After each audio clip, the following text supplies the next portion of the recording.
Deep in the shadows, I know it's hard to put one foot in front of the other.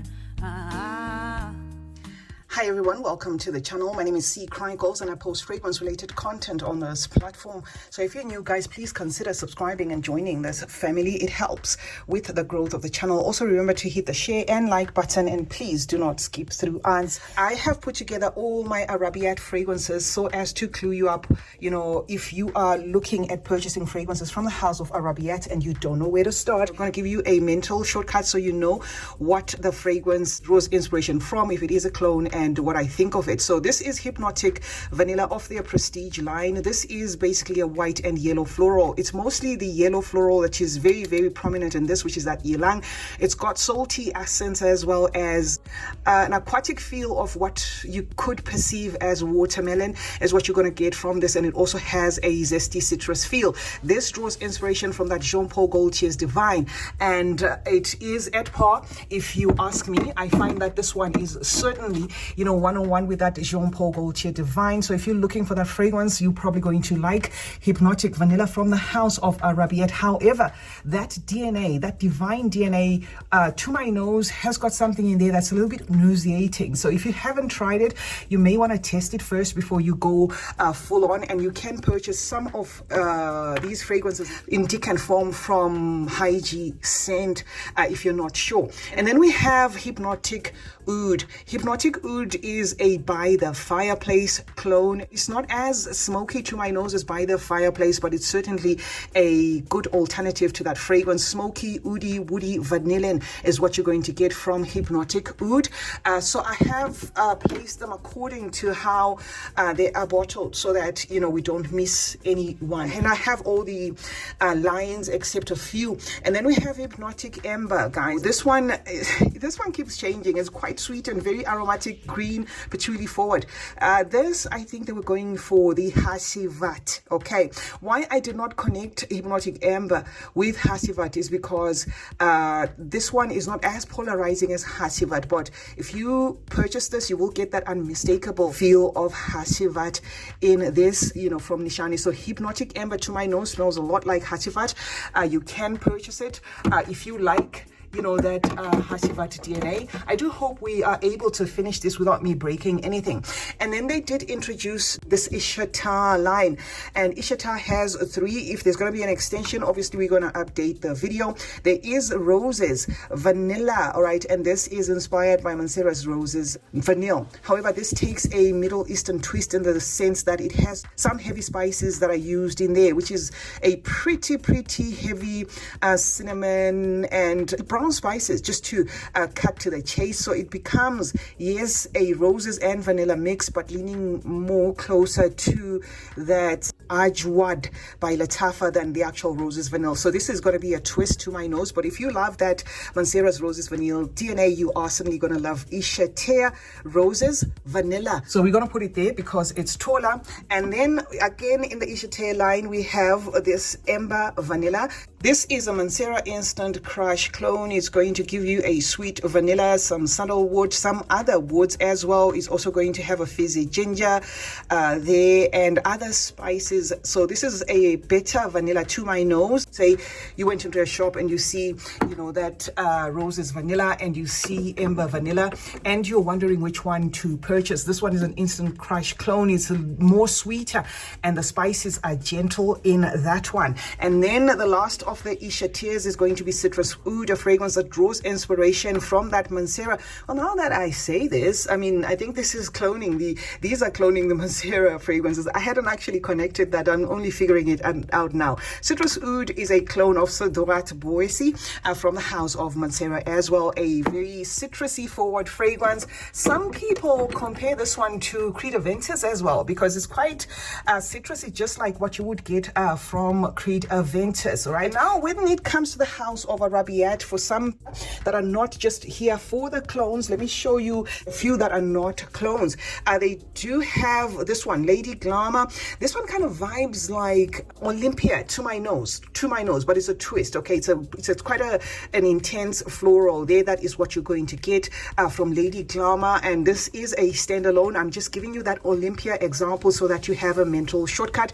This is feminine toned to my nose, and it seems to be a creative creation from the house of Arabiyat. And with these bottles came this one called Lady Way. I like this one a lot. It's a nice, gentle, floral, smooth, ambery and sweet there, and it keeps the florals safe. You know, something in here is a little bit waxy to my nose. I absolutely love this, and it's a standalone. This I do not have something that I can liken it to at the moment, but it's certainly a nice, you know, feminine toned fragrance, very easy even to purchase blindly. It's quite safe there. This is called Lady Way. They also gave us this one. I think this one is the one that actually made them popular, Blueberry Musk, a fragrance that has been likened to how the blueberry in Fenty is, but it's not a clone of that, guys. This is a standalone to my nose, Blueberry Musk. For those who like, you know, fruity, musky fragrances, splash on fragrances that are easy on the nose, summery fragrances, that's what you're going to get from Blueberry Musk, as well as from Cranberry Musk. Okay, cranberry is going to be cranberry forward, mixed berries there, raspberry, that sort of thing, but vibing the same way as this one. All right, it's fruity, it's effervescent, it's summery, it's girly, it's fun, it's juvenile. So that's what you're going to get from Cranberry Musk. They have also released a lychee mask, but I don't have it at the moment, but I think that lychee mask leans more closer to Kayali sparkling lychee. Okay, and then they have these bottles, guys, with these artifacts. So these are bottles that some people may be interested in just because of how they look. The Nayel range, Nayel Queen, Nayel Oud, and Nayel King. Now, starting off with Nayel Queen, guys, this is going to be a fragrance built on a double dose of black pepper, some pink pepper as well, and some bourbon vanilla, adding a sweetness to this mix and a smoothness of the suede. This one draws inspiration from that YSL Baby Cat. So if you love Baby Cat and you want another rendition, it vibes like that Baby Cat. And speaking of the Nayel line, it also does look as though this line is inspired by the YSLs, because Nayel Oud draws inspiration from that YSL Tuxedo. If you haven't put your nose on Tuxedo, it's a fresh green fragrance with a touch of sweetness, but it's very peppery there and has a leafy violet and a prominent black pepper, and that is what you expect from this. So it's going to be peppery as well, not as peppery as the Nayel Queen though, because Nayel Queen has got even the pink pepper there. So this is double dose of pepper, and then it has the pink pepper, and then it has the ginger and other spices and woods. This one, on the other hand, is a sweet peppery scent, but it has a greenness there of the violet leaf, and it's quite refreshing, quite summery as well, and unisex toned. In fact, both Nayel Queen and Nayel Oud are unisex toned. There is no oud in this per se, so don't let the Nayel Oud throw you off. This, simply put to my nose, smells very, very similar to that YSL Tuxedo. And then they gave us Nayel King. This smells a lot like Supreme Bouquet, a very rich white floral with that prominent tuberose and prominent ylang, becoming a creamy, rich floral with some amber and the patchouli there. So this is, simply put, your Supreme Bouquet clone. Okay, Nayel King. And then they gave us this range, Nyla Suede, guys, to my nose, is a standalone. It will remind you of other fragrances out there, but this to me is a standalone. It's woody, it's oody, it's leathery as well, sweet and soft, a little bit masculine toned. I'm going to put this as 65% masculine, 35% feminine. But if you purchased it and you're a woman, you're most likely going to adapt to the scent. It's not like, you know, very, very woody and oody and stuff. No, it is a safe, woody, spicy scent that is Nyla Suede. And then they gave us Nyla. This is just Nyla. There's nothing else after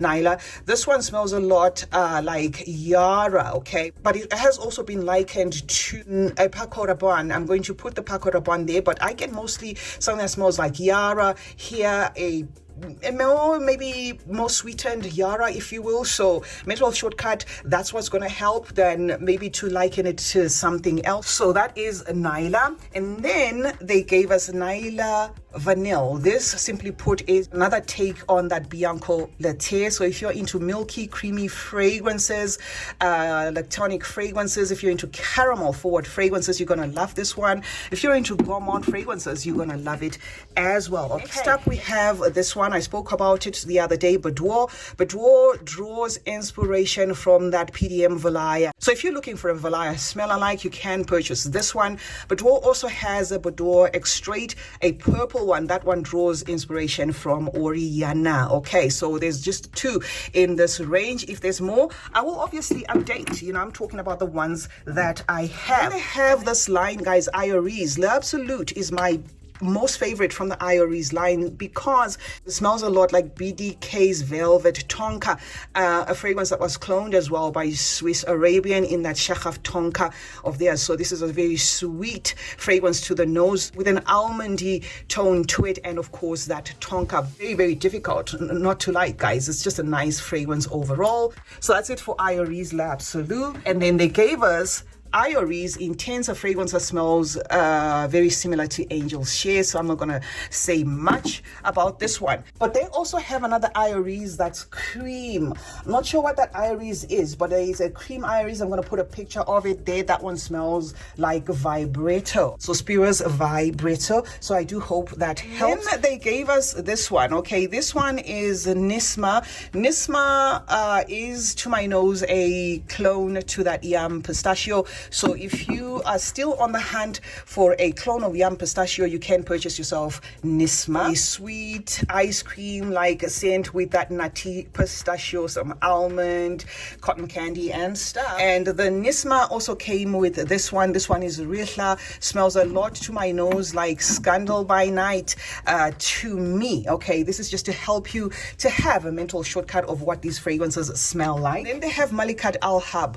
This one has another one, I think in a brighter bottle, but I can't remember what it smelled like, but I did smell it. Okay, this is in the same vein as L'Inter D. Okay, it's not 100, but if you love that L'Inter D by Givenchy, you're going to love this one. They gave us the portrait line, okay, which is the portrait, the white, portrait oud, portrait azur, and cafe noir. Now, starting with the portrait, the white one, this to my nose smells a lot like Angel's Share. So this is just another take on Angel's Share, in case you are wondering what this one smells like. And then there is a portrait oud. Portrait oud draws inspiration from Alexandra III, and Alexandra III is a fragrance that incorporates the note of rose, oud, lily of the valley, some woods there. It also has cedar, lavender, musk, vanilla, amber, sandalwood. It has a lot going on there, so it becomes a spicy, woody, aromatic scent, which may need testing again because it's quite niche there. Then we have portrait Azure. Okay, this to me is a citrusy forward style of a fragrance, a zesty, summery. There could be pineapple in this. This is the one that made me have a rethink about Hypnotic, was it Hypnotic Amber, I think, that I had said is a Creed Aventus clone. This one is more closer to that Aventus, or at least if you like the Aventus DNA, you're going to love this. So because of that, because it's cologne, because it's zesty, because it's fresh, because it's gym-like, I'm going to put it at 70% masculine. It's portrait Azure. And then lastly, we have Cafe Noir. Cafe Noir to my nose vibes in the same way as Guerlain Le Frenchy. So this is also a citrusy, zesty style of a fragrance. The noir here is just here, you know, it's not a dark fragrance. This is actually a fresh green, summery fragrance, if you will, comprising of a zesty tone, very zesty tone. They're lemony, you know, bergamot, that sort of thing. So that is what you're going to get from Cafe Noir, and that is the portrait line. Now, last but not least, because if I get more, I will bring them here, is going to be this one, Lamsat Era, one that a lot of you guys are familiar with. This, simply put, guys, is in the same vein as C. Armani C, the Intense. I like how they made this one fruitier, you know, but interpreting or drawing down to that Armani C. Guys, those are the fragrances that I have from the house of Arabiyat. I thought to clue you up as to what is doing what so that it helps you with your purchases. CeeChronicles is my name. Thank you so much for joining me today. Let's meet in the comment section, guys, where we discuss more about fragrances. Remember to turn on post notifications. That way you get to be notified anytime I upload a video. Like and share this one, and remember that smelling good, guys, is a form of good manners. Cheers.